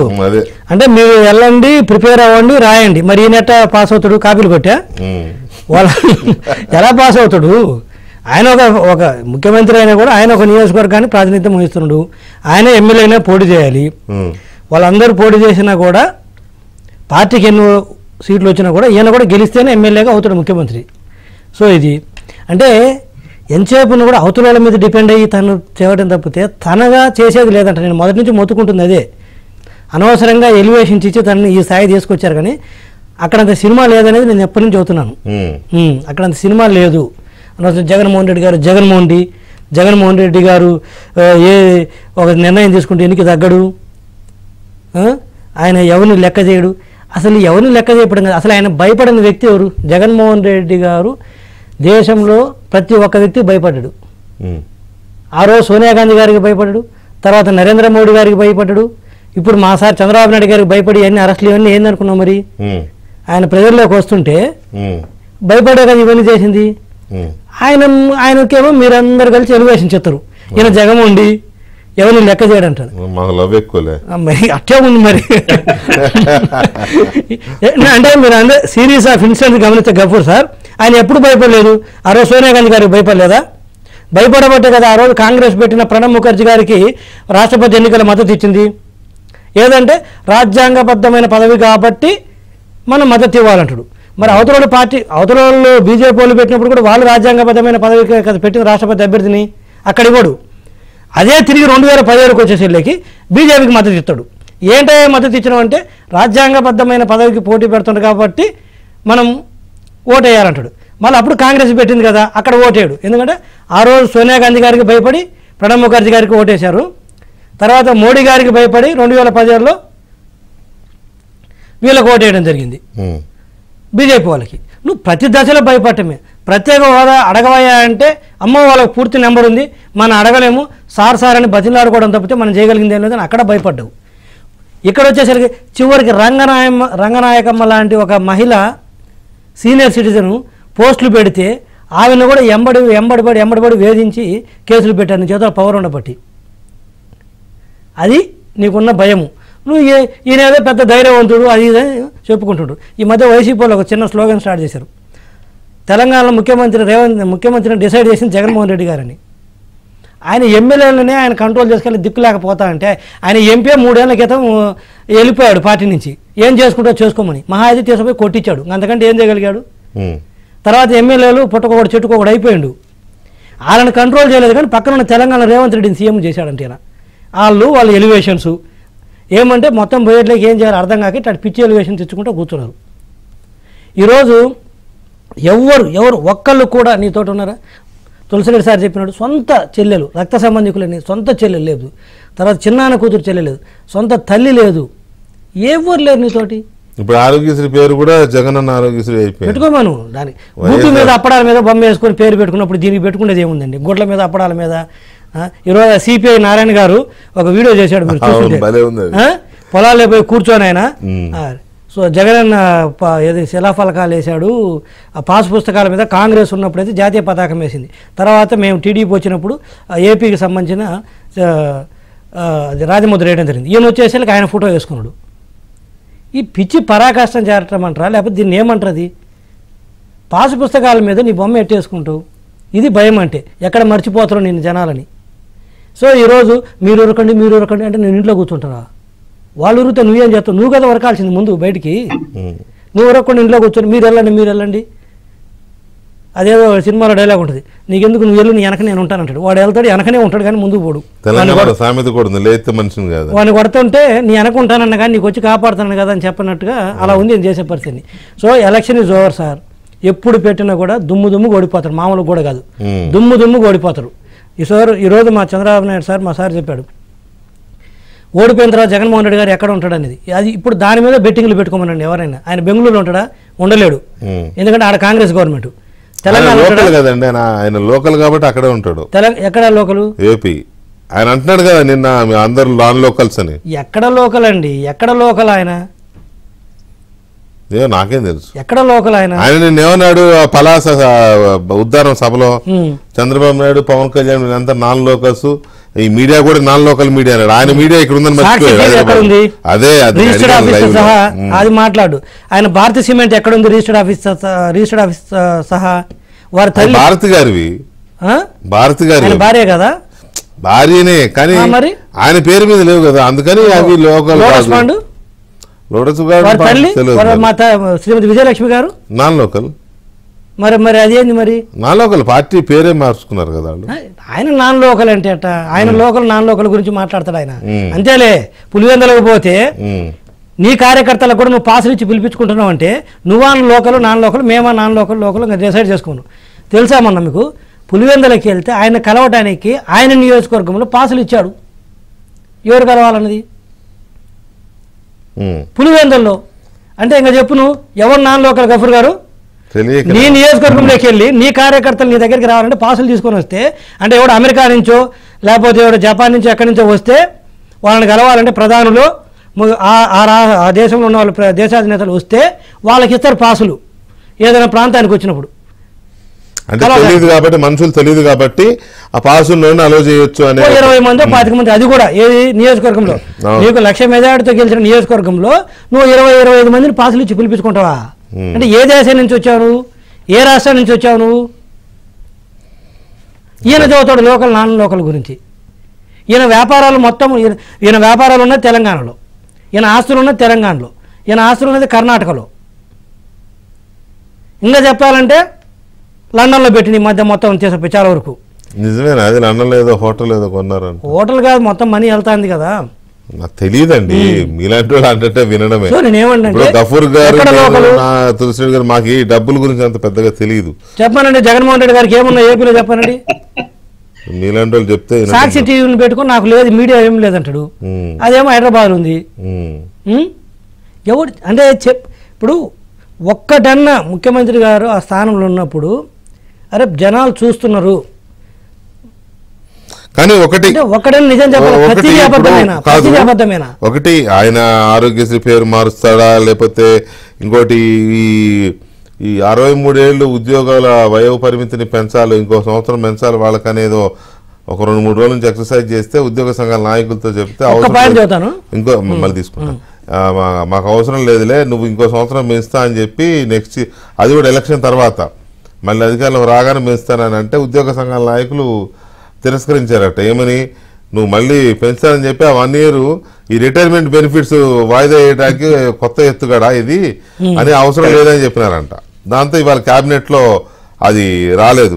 తర్వాత చీఫ్ సెక్రటరీ గారును అడ్వకేట్ జనరల్ గారు ఇద్దరు చెప్పేసినారంట, మళ్ళీ రుచికొండ పేరు ఎత్తకండి సార్, ఇప్పట్లో తర్వాత చూసుకోవచ్చు కానీ ఎలక్షన్ అయ్యేదాకా రుచికొండ పేరు ఎత్తకండి ఒక అడుగు కూడా మీరు ఆ విషయంలో ముందుకు వేయలేరని చెప్పి వాళ్ళు సూచించినారనేది ఒకటి తెలుస్తోంది. వీటితో పాటు తులసిరెడ్డి గారు చెప్పిన పాయింట్స్లో పరిపాలన కొద్దిగా అటు ఇటు అయినా, లేకపోతే అభివృద్ధి కొద్దిగా అటు ఇటు అయినా, లేకపోతే కొన్ని రంగాలకి ప్రాధాన్యం ఇచ్చి కొన్ని రంగాల్ని నెగ్లెక్ట్ చేసిన, అంటే ఒక్కొక్క పార్టీకి లేదా ఒక్కొక్క నాయకుడికి ప్రయారిటీస్ వేరుగా ఉంటాయి కాబట్టి అవి అటువంటివి ఉన్న జనం కొంత మేరకు సర్దుకోగలరేమో. కానీ అసమర్థత, ఇతను ఇన్ఎఫిషియన్స్, ఇతను ఎందుకు పనికిరాడు, ఇతను పరిపాలనకు పనికిరాడు అని అనుకున్నా కూడా, అంటే తులసిరెడ్డి గారు అన్నారు కాబట్టి నేను కోట్ చేస్తున్నా. తర్వాత ఫెయిల్యూర్, ఇతను వైఫల్యం చెందాడు పరిపాలన చేయడంలో అనే పాయింట్ని ప్రజలు పరిగణలోకి తీసుకున్నా. అన్నిటికంటే మోస్ట్ డేంజరస్ అపనమ్మకం. ఈ 3 అంశాలు ఏవైతున్నాయో, ఒకటి అసమర్థత, 2 వైఫల్యం, 3వది అపనమ్మకం.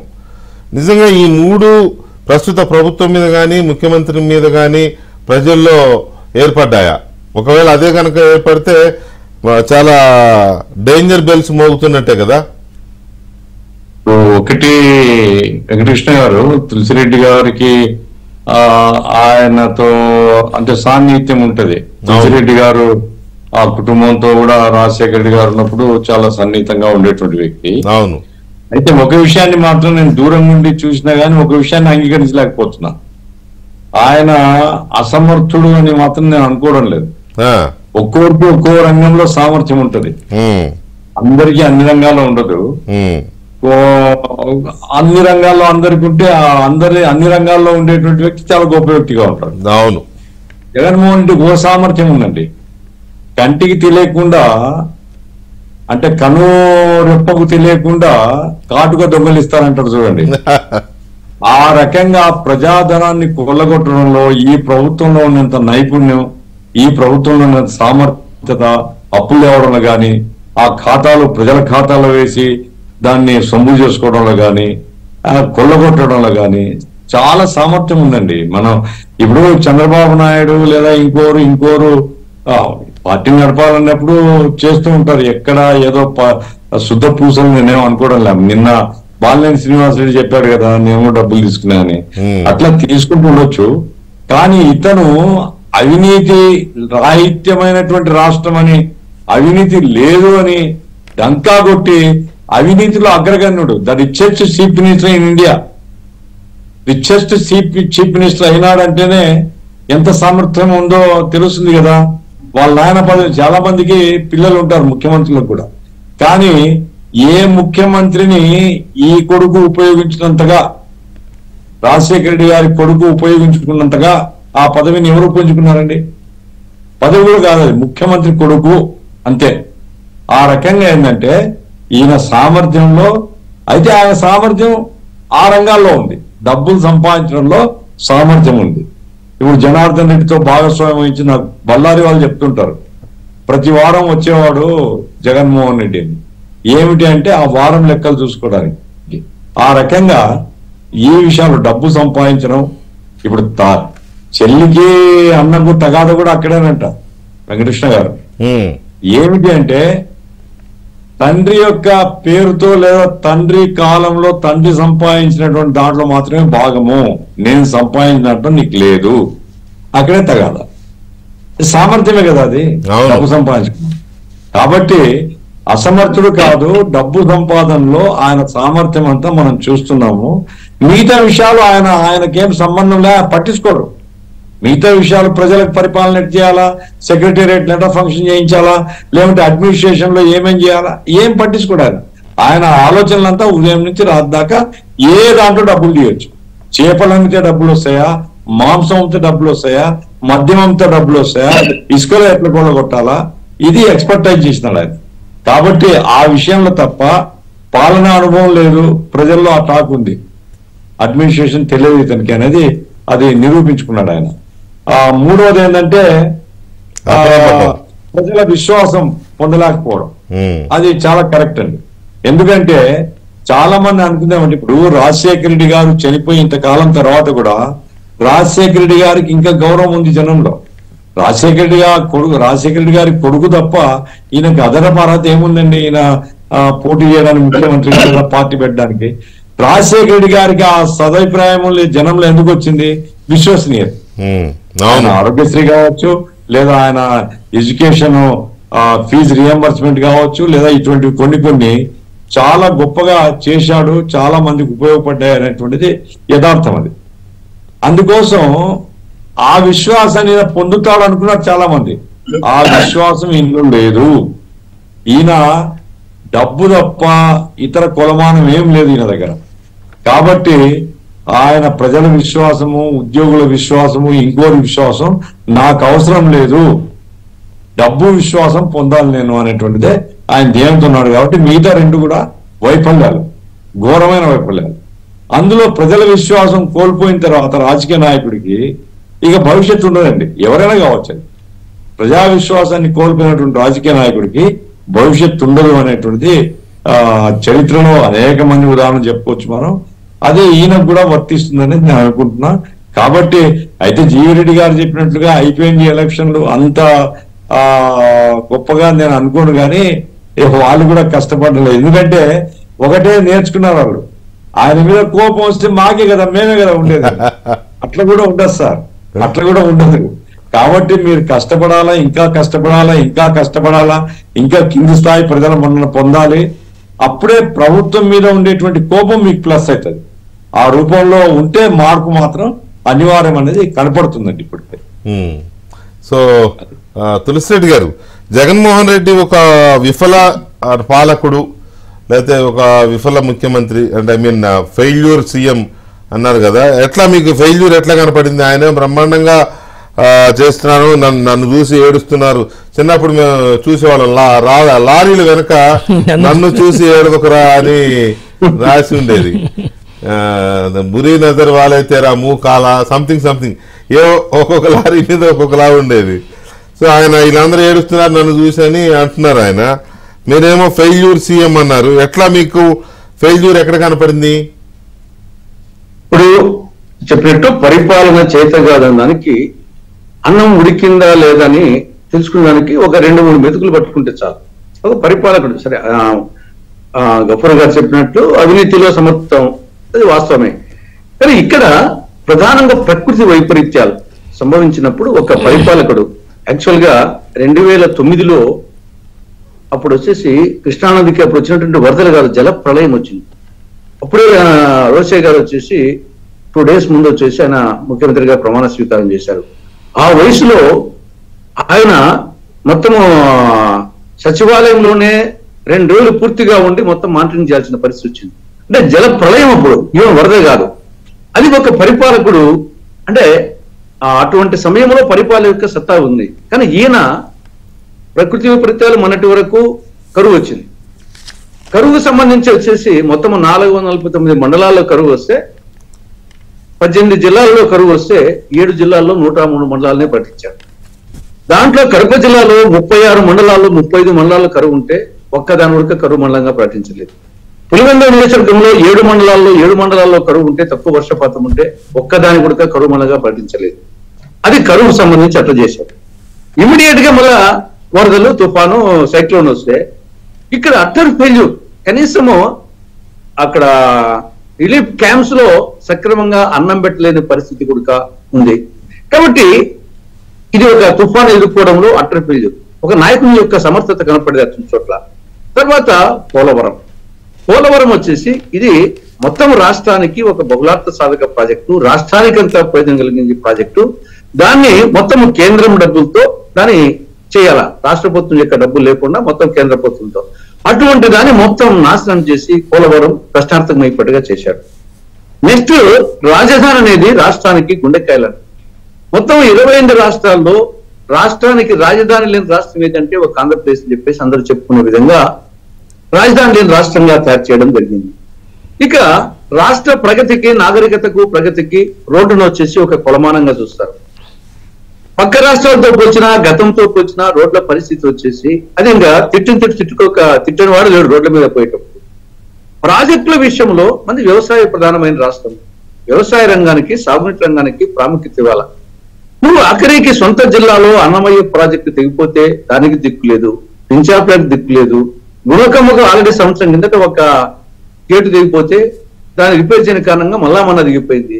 పులిచింతల అంటే ఇంకా ఇవన్నీ ఒక మేజర్ ఎగ్జాంపుల్స్ వచ్చేసి 1 కాదు 2 కాదు, నేను 2 మిత్రులు అని చెప్పాను. ఇట్లాంటి మేజర్ కాబట్టి అతను పరిపాలన చేత కాదు అనే దానికి ఇంకా బెస్ట్ ఎగ్జాంపుల్స్.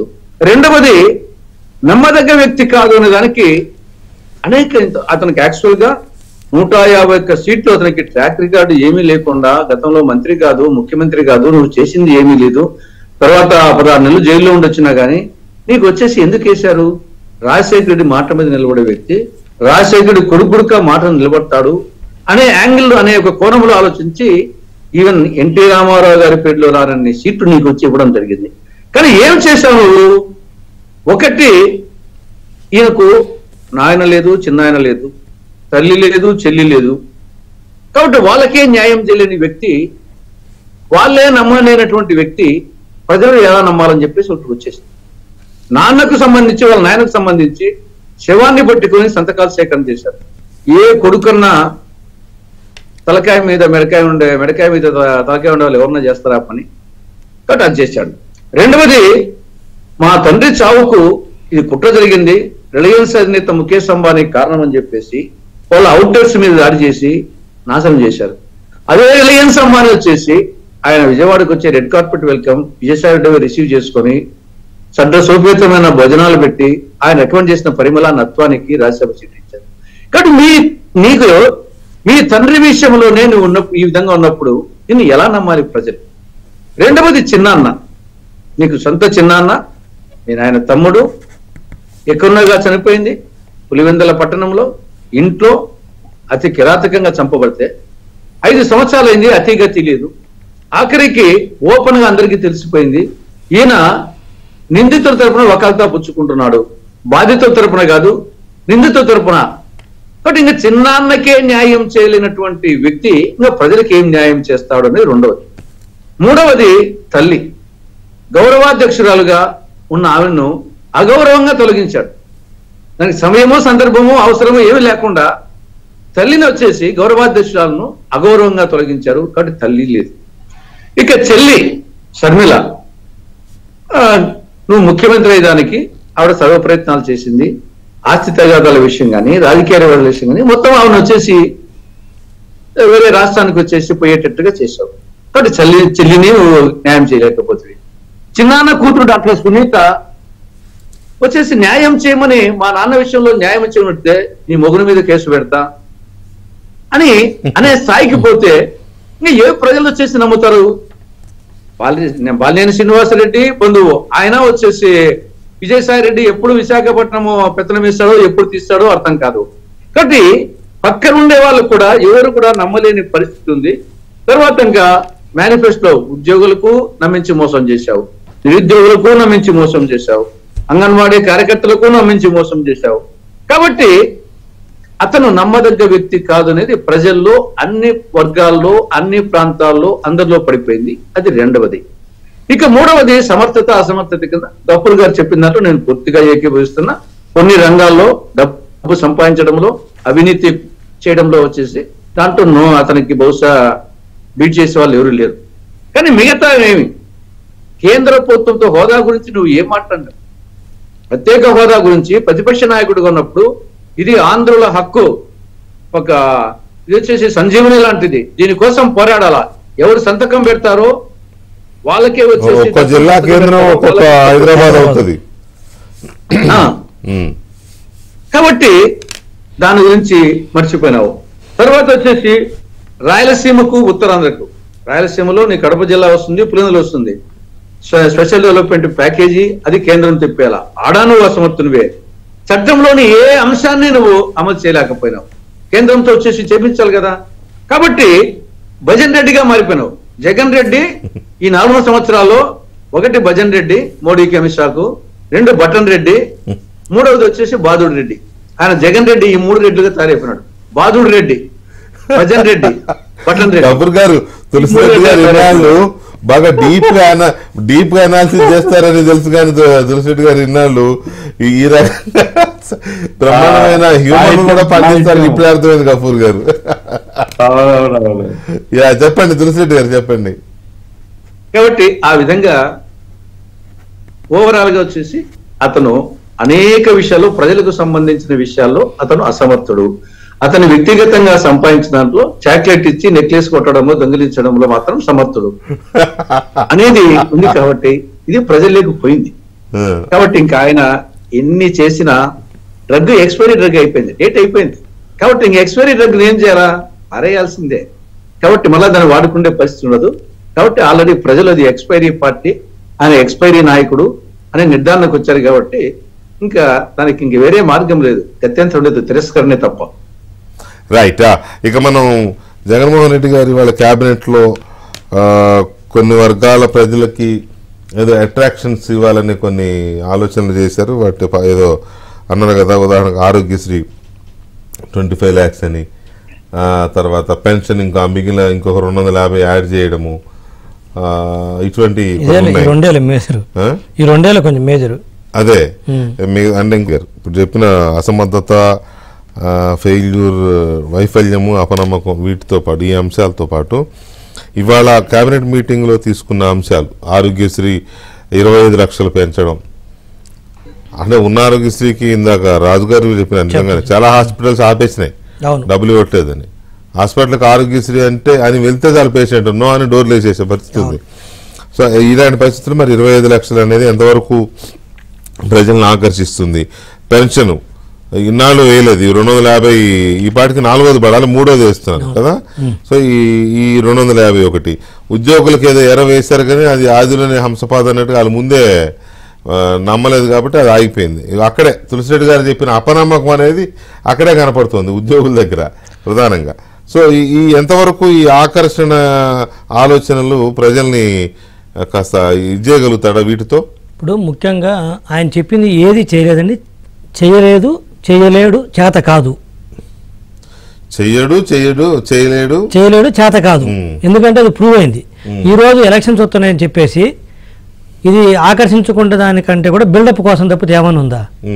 ఇప్పుడు వృద్ధులకు 3,000 రూపాయల పెన్షన్ అనేది ఎప్పుడు చెప్పాడు? నేను ఫస్ట్ ఎన్నికల హామీ ఏమో ఏమిచ్చాడు, 3,000 అన్నాడు.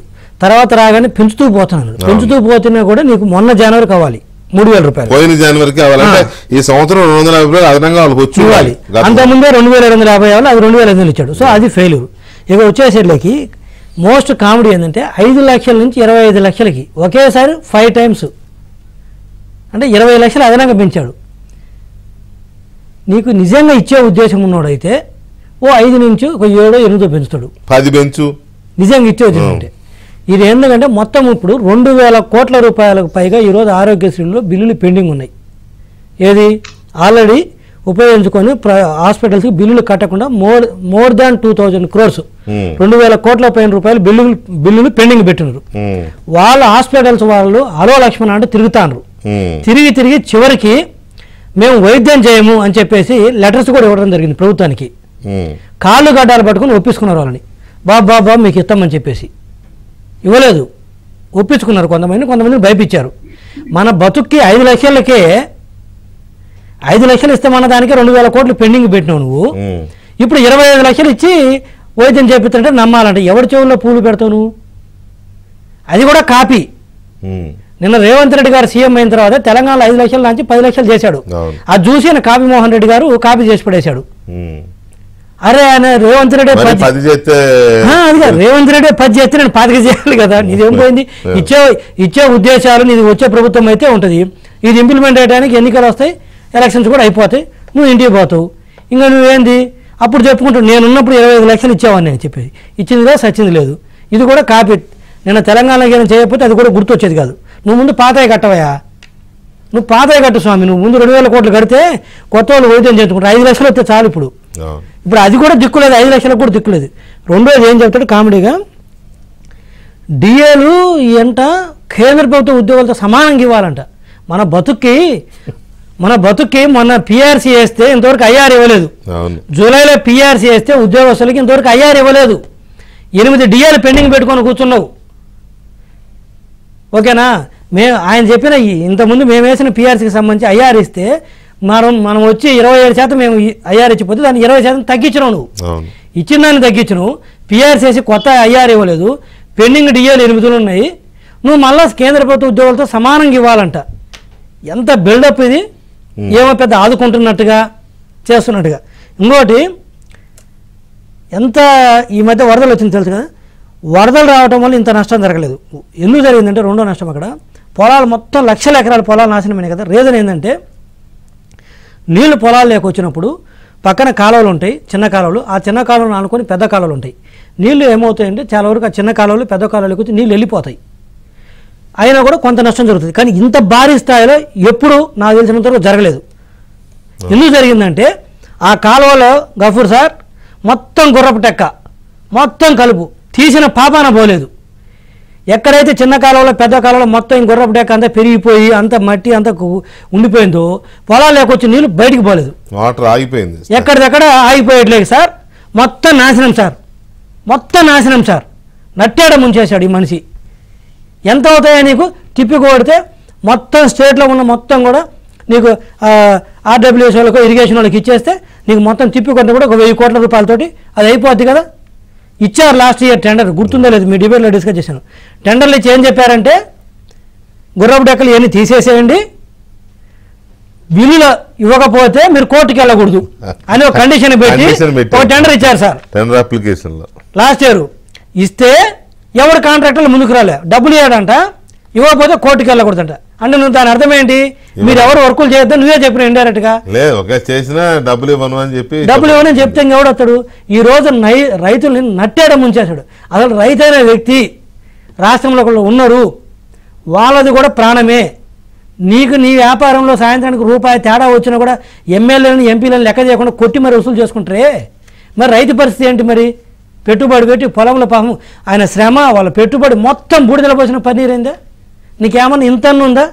పోయిన చూడటానికి పోతే పొలాల్లోకి కూడా వెళ్లకుండా రోడ్డు పక్కన నిలబడి రోడ్డు పైన టెంట్ వేసుకొని అక్కడున్న రైతులను రా దగ్గరికి పిలిచి నీ దగ్గర పిలుచుకొని పరామర్శిస్తావా? నీకు ఓట్లప్పుడేమో వద్దన్న కూడా ఓదార్పు పోయి ముద్దులు పెడతావా? ఇప్పుడు నీకు అవసరం లేకపోయేట్లకి నీ దగ్గరికి పిలిపించుకుంటావా? అది టెంట్లు వేసి కార్పెట్లు నా దాదాపు ఒక 20 సంవత్సరాల జర్నలిజం ఎక్స్పీరియన్స్. 32 సంవత్సరాల జర్నలిజంలో ఎప్పుడన్నా ఇలాంటి ముఖ్యమంత్రిని చూసారా? పొలాల్లోకి వెళ్ళి టెంట్లు వేయించుకొని టెంట్ల కింద నిలబడి వాళ్ళని దగ్గర పిలిపించుకొని మాట్లాడిన వ్యక్తిని ఎక్కడన్నా చూసారా? నాకు తెలిసి గఫూర్ సార్ మీరు కూడా ఒక 35 ఏళ్ళ రాజకీయ అనుభవం ఎప్పుడన్నా చూశారు ఇలాంటి ముఖ్యమంత్రిని? పోనీ మీకు ఏమైనా నమ్మకం ఉంది భవిష్యత్తులో కూడా చూస్తామని ఇట్లాంటి వ్యక్తిని? పొలాల్లో టెంట్లు ఏంటి సార్? పొలాల్లోకి వెళ్ళి టెంట్లు వేసుకొని పిలిపించుకోవడం ఏంటి సార్ దగ్గరికి? వాళ్ళు ఏమన్నా రైతులా లేకపోతే ఇంకేమన్నా? అసలు అలా మనుషులు లెక్క చూస్తుండే అసలు వాళ్ళని ఏమన్నా? చేతికి ఇంత కూడా మట్టి అంటకూడదా? ఇంత మట్టి అంటకూడదా నీ కాలికి? ఇంత ఎండబడకూడదా నీ మీద? ఏమబ్బా ఎక్కడి నుంచి పుట్టొచ్చు నువ్వు అంత సుఖపురుషుడు అవడానికి? రైతు కుటుంబమే కదా నీది? వ్యవసాయం చేయలేదు జీవిరెడ్డి, కుటుంబం వేరు, వ్యవసాయం చేయడం వేరు. పులివెందుల నుంచే కదా సార్ వచ్చింది, అమెరికా జపాన్ నుంచి కాదు కదా. మరి ఇంకేం మరి వ్యవసాయం వ్యవసాయం సంపాదాలా? వాళ్ళు డబ్బులు వ్యవసాయంలో సంపాదన, వ్యవసాయంలో కష్టపడలే కాదు సార్, ఇతరాత్ర రంగాల్లో కష్టపడినారు. మళ్ళీ అవసరపడ్డప్పుడు అయితే వెళ్ళారు కదా జనాలకు, ఓట్లు కావాలన్నప్పుడు వెళ్ళారు కదా సార్. చిన్న పాకల్లోకి వెళ్ళారు, వాళ్ళు పెట్టిన ఆబువ తిన్నాడు, పెరుగన్నం తినే, అన్ని తినే. ఇప్పుడు ఏమైంది? వాళ్ళ పక్కన కిన్లే బాటి లేదు. సరే అది ఇప్పుడు వాళ్ళని తాకాలంటేనే, రైతులను తాకాలంటేనే వాళ్ళేరో ఇప్పుడు రైతులు ఎలా అయ్యారంటే జగన్మోహన్ రెడ్డి గారికి ఒక అంటరాని వ్యక్తులు లెక్క తయారైపోయాడు. నిజంగా అంటరాని వ్యక్తులు లెక్క తయారైపోయాడు. ఇది నేను చెప్పడం కాదు, మొన్న వెళ్ళిన విజువల్స్ చూస్తే ఉన్నవి. ఏంటి ఎంత దారుణము. ఇక తులసిరెడ్డి సార్ చెప్పినట్టు మోస్ట్ అన్ట్రస్ట్ఫుల్ ప్రతిపక్షాలకు కాదు, ప్రజలకు కాదు, తన క్యాడర్కే, తన ఎమ్మెల్యేలకే. ఇప్పుడు నమ్మలేని పరిస్థితి. ఎవడు సీటు ఉంటుందో తెలియదు, ఎప్పుడు మంత్రి పదవి ఇచ్చారో తెలియదు. ఏ శ్రీకాకుళంలో ఎమ్మెల్యేని తీసుకొచ్చి విజయనగరంలో పోటీ, చిత్తూరులో అనంతపూర్లో పోటీ చేయమంటాడు. ఇంకా ఒకటి చేయలేదు. ఎట్నో జనరల్ వ్యక్తులను తీసుకొచ్చి రిజర్వ్డ్ కాన్స్టిట్యున్సీలో పోటీ చేయమలేదు చూసుకోకుండా. ఇప్పుడు బాలినేని శ్రీనివాసరెడ్డి గారు అడుగుతున్నారు కదా, ఆ ఎర్రగొండపాలెం కొంచెం ఫేవర్గా ఉంటుంది దానికి. ఆ ఎర్రగొండపాలెంలో చేయమని చెప్పట్లేదేం మరి, అది చేయకూడదు తెలియదేం మరి. అంటే అలా కూడా చదువుతారేమో. అందుకని నేనేమంటే వాళ్ళకి ఎట్టుందంటే బిక్కుమంటే బతుకుతున్నారు ఎమ్మెల్యేలు. ఈ రోజు పరిస్థితి అంటే 90 మంది అంటే దాదాపు. ఎవడు సీట్ ఎగురుతో తెలియదు, ఎక్కడ పోయి పోటీ చేయమంటాడో తెలియదు, అసలు పోటీ చేయమంటాడో టికెట్ ఇవ్వకుండా అసలు టికెట్లు ఎవరు అతని పేరు ఆళ్ళ రామకృష్ణారెడ్డి గారిని మీరు లోకేష్ గారిని ఓడించు, నీకు మంత్రి పదవి ఇస్తానన్నాడు. చివరికి టికెటే లేదు, మంత్రి పదవి పక్కన పెట్టు. మరి రాజశేఖర్ గారిని నువ్వు గెలుచుకురా, రజనమ్మని గెలిపించు, నీకు మంత్రి పదవనుడు. చివరికి ఆయనకి ఎమ్మెల్యే టికెటే లేదు. ఇప్పుడు మంత్రి పదవి పక్కన పెట్టి ఇంత మోసము. ఇది దారుణమైన ఎన్నుపోట్లు. రైట్. గఫూర్ గారు ఒక్క point sorry, very sorry, 30 seconds. ఇంకోటి ఏంటంటే సార్, ఇప్పుడు ముఖ్యమంత్రి గారు ఆయన చెప్పారు ఈరోజు ఎలక్షన్ నోటిఫికేషన్ రాబోతుందని చెప్పేసి. జనరల్గా స్కెడ్యూల్ వచ్చిన తర్వాత 50 రోజుల్లోపు ఎన్నికలు జరుగుతాయి. 45-50 రోజులు. ఓకేనా? ఇప్పుడు ఆయన ఎప్పుడు మార్చిలో ఎగ్జామ్స్ పెడుతున్నారు, గ్రూప్ 2 ఎగ్జామ్స్. గ్రూప్ 1 గ్రూప్ 2 ఫిబ్రవరి 27 మార్చి ఫస్ట్ వీక్లో గ్రూప్ 2 గ్రూప్ 1 ఎగ్జామ్స్ పెడుతున్నారు. మరి నేను చెప్పినట్టు ఎలక్షన్ నోటిఫికేషన్ ఒక 20 రోజులు అంటే జనవరి 20కి వస్తుంది. జనవరి 20కి వస్తే మార్చి 10 దాకా ఎలక్షన్ జరుగుతాయి. మరి ఈ మధ్యలో నువ్వు ఏం చేద్దామని నీకు తెలిసిన ఎందుకు ఇచ్చినావు? మరి అది అభ్యర్థులకు కూడా తెలుసు. ఇది మరి ఎందుకు ఇచ్చారండి? ఎవరిని మోసం చేద్దామని ఒక్క నోటిఫికేషన్ ఇస్తే అది కూడా ఎలక్షన్స్ మధ్యలో ఇస్తారా? అంటే నీకు తెలియకుండా కాదు, ఎవరిని మోసం చేద్దాం. ఎలక్షన్ నోటిఫికేషన్ ఇచ్చిన కోడ్ ఆఫ్ కండక్ట్ అమల్లోకి వచ్చినాక అదే నోటిఫికేషన్ ఇవ్వడానికి వీలు ఉండదు. అది కూడా మళ్ళీ ఎట్లా ఇచ్చారంటే ఓన్లీ ప్రిలిమినరీ ఎగ్జామ్స్ వరకు ఇచ్చాడు. ఇంటర్వ్యూలు ఎప్పుడు పెడతారో చెప్పడు, పోస్టింగ్ ఎప్పుడు ఇచ్చారో చెప్పడు. మన రైట్. ఓకే. గఫూర్ గారు, ఉద్యోగులు ఇంత జరిగిన తర్వాత కూడా ఉద్యోగుల్ని ఇంకా ఏదో పంపి పెడదామని అట్రాక్ట్ చేద్దామని ఆలోచన చేయడం అనేది కొంత ఎట్లా అనిపిస్తుంది అంటే వీళ్ళు నమ్ముతారు ఇంకా ఏం చెప్పినా అది అక్కడ అపనమ్మకం అనేది ప్రూవ్ అయిపోలా. సార్ అపనమ్మకం, ఆయన మీద నమ్మకం ఉండేవాడు ఎవరు లేడు సార్. ఆయన దగ్గర ఉండే వాళ్ళకి కూడా ఈవెన్ రోజాకు కూడా టికెట్ వస్తుందని గ్యారెంటీ లేదు. అవునండి, మీరు కూడా అదే చెప్పారు ఇందాక. రఘురామరాజు గారు కూడా చెప్పినారు అదే మాట, రోజాకు కూడా టికెట్ లేదంట అని. ఆయనకి ఏంటంటే ఎవరినైనా వాడుకోవడం వదిలిపెట్టడం తప్ప తన మీద నమ్మకం పెట్టుకున్నటువంటి వాళ్ళని ఆదుకోవాలన్నది ఏం లేదు. ఇక సొంత వాళ్ళను కుటుంబ సభ్యులనే వెలివేసినటువంటి వ్యక్తి ఇతరులను నమ్ముతారని మనం అనుకోలేము. ఇతరులని ఆయన నమ్మడు, ఆయన ఇతరులు నమ్మడు, అది పరిస్థితి. పోతే రెండవది ఏమంటే ఉద్యోగులు నమ్ముతారా? ఉద్యోగులు సార్ ఎవరికి నమ్మకం లేదు సార్ ఆయన మీద. ఆ వెంకటరామరెడ్డి లాంటి వాళ్ళు కొంతమంది ఆ భజన బృందం ఉంటే ఉండొచ్చు కొంతమంది, కానీ సాధారణ ఉద్యోగులు ఎవరికి ఆయన మీద విశ్వాసం లేదు. నాయకత్వం కూడా నటిస్తున్నారు తప్ప నాయకత్వానికి కూడా విశ్వాసం లేదండి. నాయకత్వం ఏంటంటే రిటైర్మెంట్ తర్వాత ఏదైనా పదవులు వస్తాయనేటువంటి దాంతో నటిస్తున్నారు, విశ్వాసం ఉండేటట్టుగా. ఇంకా పోరాడే ఓపిక లేదు, పోరాడే వైపుగా పోలేకపోతున్నారు. అందుకోసమే నాయకులు ఉద్యోగుల దృష్టిలో ముద్దాయిలు కూడా ఈరోజు నాయకత్వం మీద గౌరవం లేదు. ఆ ఎన్జిఓ సంఘాల మీద నాయకత్వం అంతా ముద్దాయిలుగా ప్రజల దృష్టిలో ఉన్నారు. కాబట్టి ఇంకా నేను మోసం చేయగలుగుతా అని ఆయన అనుకుంటున్నాడు. మోసపోవడానికి ఎవరు సిద్ధంగా లేడు. ఎందుకంటే ఈరోజు సార్ నేను చిన్న ఉదాహరణ చెప్తా. ఇప్పుడు అంగన్వాడీ ఉద్యోగులు 1,00,000 మంది, ఆశా ఉద్యోగులు, ఇటువంటి స్కీమ్ వర్కర్లు అందరూ కలిస్తే మన రాష్ట్రంలో ఒక 5-6 లక్షల మంది స్కీమ్ వర్కర్లు ఉన్నారు, చిరుద్యోగులని. వాళ్లకు ఈయన చెప్పేటువంటి నవరత్నాలు కూడా అప్లై కావాలి. ఎందుకంటే 10,000 క్రాస్ చేసినారు. 10,000 క్రాస్ చేసిన వాళ్ళందరికీ ఏమి ఇవ్వను, ఇంటి స్థలాలు కానీ పెన్షన్. అదే వీళ్ళు చాలా కాలంగా ఆందోళన చేస్తున్నారు, సమ్మె చేస్తున్నారు అంగన్వాడీలు. కనీసం ప్రభుత్వంలో 1,00,000 మంది ఒక్కోరు 100 ఓట్లు సంపాదిస్తారండి వీళ్ళు. ఈ 1,00,000 మంది కనీసం 100 ఓట్లు, 100 నుంచి 500 ఓట్లు సంపాదించే కెపాసిటీ ఉంది. అటువంటి వాళ్ళని మీరు పిలిచి మాట్లాడే దిక్కు లేదండి గవర్నమెంట్ లో. కనీసం ఆ ఉషాచరణ మంత్రి ఉంది, అరే సమ్మె చేస్తున్నారు మాట్లాడు అంటే ఏ మాత్రం ఉద్యోగుల మీద సానుభూతి లేనటువంటి వ్యక్తి ఏదో పైకి నటిస్తే ఉద్యోగులందరూ ఏం పిచ్చోళ్ళ సార్ మోసపోవడానికి. కాబట్టి వాళ్ళందరూ they are waiting for the opportunity. చిరుద్యోగులు కానీ, కాంట్రాక్ట్ ఉద్యోగులు కానీ, అవుట్ సోర్సింగ్ కానీ, అసంఘటిత రంగం కార్మికులు కానీ, ప్రభుత్వ ఉద్యోగులు ఎన్జిఓలుగా ఉండేవాళ్ళు కానీ, ఆ టీచర్స్ కానీ all are waiting for the opportunity. కాబట్టి ఎవరు మోసపోవడానికి సిద్ధంగా లేరు. మనం అనుకుంటాం సార్ అమాయకులు జనము అని. నేను కొన్ని గ్రామాల్లో ఈ మధ్య కాలంలో పోయినప్పుడు అడిగితే జనం చాలా స్పష్టంగా చెప్తున్నారండి. ఏం ముఖ్యమంత్రి సార్, ఈయన ముఖ్యమంత్రి, ఈయనకి ఏం అర్హత ఉండదు ఈయనకు, మేమేదో మోసపోయినాం, మేము రాజశేఖర్ కొడుకు అనుకున్నాము. రాజశేఖర్ కొడుకు కాదు ఇతను, రాజశేఖర్ రెడ్డితో పోల్చుకుంటే నక్కకు నాగలోగా అనుకున్న తేడా ఉంది ఇతనికి వాళ్ళ నాయనకు. కాబట్టి ఇతను పనికి రాడు మాకు అని చాలా స్పష్టంగా చెప్తున్నట్టు. ఎవరితో మాట్లాడు, బయటికి రాడు, డెలిగేషన్స్ తో కలవడు, ప్రజలతో కలవడు, తెరలు కట్టుకొని అదేది పరదాలు కట్టుకొని పోతాడు, పోలీసులు లేకుండా బయటికి పోడు. ఏం ముఖ్యమంత్రి సార్, ఎవరికి నమ్మకం ఉంది ఇంత మీద? కాబట్టి ఈ అపనమ్మకం అనేటువంటిది స్థిరపడిపోయింది. ఈయన ప్రజలకు పనికి రావడు అనేటువంటి ఒక భావన ప్రజల్లో వ్యాపించింది. ప్రత్యేకించి విద్యావంతులు ఎవరు కూడా ఆయన్ను నమ్మే పరిస్థితి లేరు. ఇప్పుడు ఆటల పోటీలు పెడుతున్నారు. ఈరోజు నేను కర్నూలులో ఉన్నాను సార్. మా మధ్యాహ్నం చూస్తే పిల్లలందరూ ఎవరైతే ఆటలకు పోతున్నారో అందరూ వైసీపీ జెండాలు పట్టిస్తున్నారు. వైసీపీ జెండాలు పట్టించి పదండి అని పిల్లలు, వాళ్ళు చదువుకునే పిల్లలు ఏదో ఆటలాడుకోవడానికి గవర్నమెంట్ డబ్బులు ఖర్చు పెడుతున్నారు. నీ సొంత డబ్బులు కాదు, నీ పార్టీ డబ్బులు కాదు, గవర్నమెంట్ ఖర్చుతో ప్రోగ్రామ్ చేస్తున్నావు. కానీ పార్టీ జనాలు అంటే ఈయనకు జెండాలు పట్టుకునేవాడు దిక్కు లేదు. ఈ రకంగా జెండాలు పట్టించి గవర్నమెంట్ డబ్బు ఖర్చు పెట్టి జగన్ మాకు మళ్ళీ కావాలి అనేటువంటిది ప్రభుత్వ ఖర్చుతో పబ్లిసిటీ చేసుకుంటూ కాలం చెల్లుతుంది. ప్రజలు మాత్రం లేరు, ప్రజలు ఎవరు ఓన్ చేసుకోవడం. కానీ సజ్జల రామకృష్ణారెడ్డి గారు ఆ మధ్య మా ఓటర్లు వేరే ఉన్నారులే అన్నారు. మరి వాళ్ళు ఎక్కడున్నారో? ఆ ఓటర్లు వేసినా సార్ చెప్పిన ఆ ఓటర్లు వేసినా 15 సీట్లు వచ్చేది. సజ్జల రామకృష్ణారెడ్డి గారితో ఈ మధ్య కలిసినటువంటి ఒక సోదరుడు చెప్పాడు నాకు, అతను వైసీపీ పార్టీ అతనే. అతను చెప్పింది ఏమంటే, మా వాళ్ళు ఎందుకో ఇంత ముందు లాంటి ధీమా లేదన్నాను, ఇంత ముందు లాగా కమాండ్ కూడా పోయింది.